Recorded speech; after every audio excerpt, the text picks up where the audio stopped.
વાત કરવી છે કે સરકાર જે રીતે મસ્ત મોટી વાતો કરે છે, વાતો ક્યાંક ને ક્યાંક પોકળ સાબિત થઈ રહી છે, કારણ કે સરકાર એક તરફ શાળા પ્રવેશોત્સવ અને ગુણોત્સવ જેવા કાર્યક્રમો યોજીને તાઇફા કરી રહી છે, ત્યાં બીજી બાજુ સરહદી કચ્છ જિલ્લામાં શિક્ષણની વરવી વાસ્તવિકતા સામે આવી છે। ભુજ નજીક આવેલ આંબેડકર નગરની પ્રાથમિક શાળાના ભારતનગર પેટા વર્ગમાં કોઈ સુવિધાઓ જ નથી। વિદ્યાર્થીઓ કોમ્યુનિટી હોલમાં અભ્યાસ કરવા માટે મજબૂર બન્યા છે। ભારતનગરને સ્વતંત્ર શાળાનો દરજ્જો આપવા માટે અનેકો વાર રજૂઆત કરવામાં આવી છે, તેમ છતાં સ્વતંત્ર શાળાનો દરજ્જો નહીં મળતા વિદ્યાર્થીઓ કોમ્યુનિટી હોલમાં અભ્યાસ કરી રહ્યા છે। મુખ્ય શાળામાં માત્ર 50 જેટલા વિદ્યાર્થી અભ્યાસ કરે છે, જ્યારે પેટા શાળામાં 150 વિદ્યાર્થી અભ્યાસ કરે છે।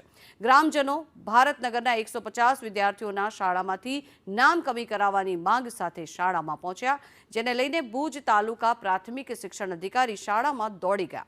ગ્રામજનોની રજૂઆત સાંભળી સ્વતંત્ર શાળા માટે ફરી એકવાર સરકારને દરખાસ્ત મોકલવામાં આવશે તેવી ખાતરી આપી છે। હાલ શિક્ષણ વિભાગની ખાતરી બાદ મામલો થાળે પડ્યો છે। જો કે આગામી દિવસનો ભારતનગરને અલગ શાળાની માન્યતા નહીં આપવામાં આવે તો ગ્રામજનોએ ઉગ્ર આંદોલનની ચીમકી ઉચ્ચારી છે। શાળાનો પ્રશ્ન એ કે અહીંયા 150 વિદ્યાર્થી છે, અત્યારે પેટા વર્ગ તરીકે ભણે છે। તો હવે અમારી માંગણી એ છે કે એને કાયમી સ્કૂલની મંજૂરી મળી જાય અને એના માટે જમીન અને ઠરાવ એ બધું પંચાયત આપવા માટે તૈયાર છે। સાહેબ, અમે રજૂઆતો છેલ્લે ગાંધીનગર લેવલ સુધી કરી છે। 2018 થી 23 સુધી અમે જિલ્લા લેવલે રજૂઆતો કરતા હતા। એના પછી 2 વખત આપણે 23-24માં અને 24-25માં ગાંધીનગર લેવલે બધી અહીંયાથી ઠરાવો, બધું જમીનની પૂર્તતા કરી, પંચાયતના ઠરાવો બધું ને આપણે મોકલ્યું છે ગાંધીનગર। તેમ છતાં છેલ્લે અત્યારે 25 તારીખના અમને ગાંધીનગરથી અમારી દરખાસ્ત રદ કરવામાં આવી છે।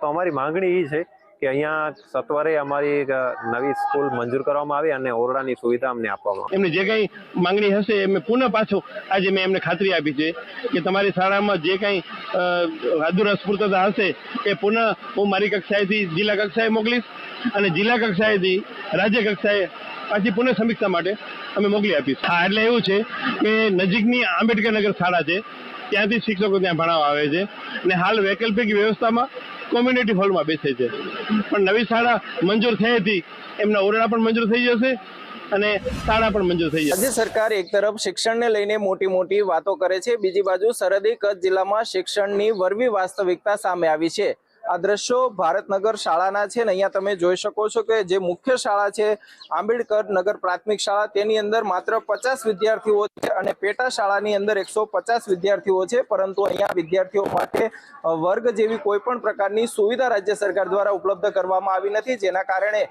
જે કોમ્યુનિટી હોલ છે તેની અંદર અત્યારે બાળકો અભ્યાસ કરવા માટે મજબૂર બન્યા છે। બિલકુલ સામે મદ્રેસા આવેલું છે, તેની અંદર 1 થી 5 ધોરણના વિદ્યાર્થીઓ છે તે અભ્યાસ કરી રહ્યા છે। સ્થાનિક ગામના લોકો દ્વારા અનેકવાર રજૂઆત કરી છે અને સ્વતંત્ર શાળાનો દરજ્જો આપવામાં આવે તેવી માંગ કરવામાં આવી છે અને આજે મોટી સંખ્યાની અંદર વાલીઓ છે તે અહીંયા પહોંચ્યા છે। શિક્ષણ અધિકારી દ્વારા તેમને સમજાવવામાં આવી રહ્યા છે, પરંતુ વાલીઓની એક જ માંગ છે કે જો અહીંયા વિદ્યાર્થીઓ માટે યોગ્ય સુવિધા ઊભી નહીં કરવામાં આવે અને સ્વતંત્ર શાળાનો દરજ્જો નહીં આપવામાં આવે તો વિદ્યાર્થીઓના નામ કમી કરવામાં આવશે। અલ્પેશ ગોસ્વામી, સંદેશ ન્યૂઝ।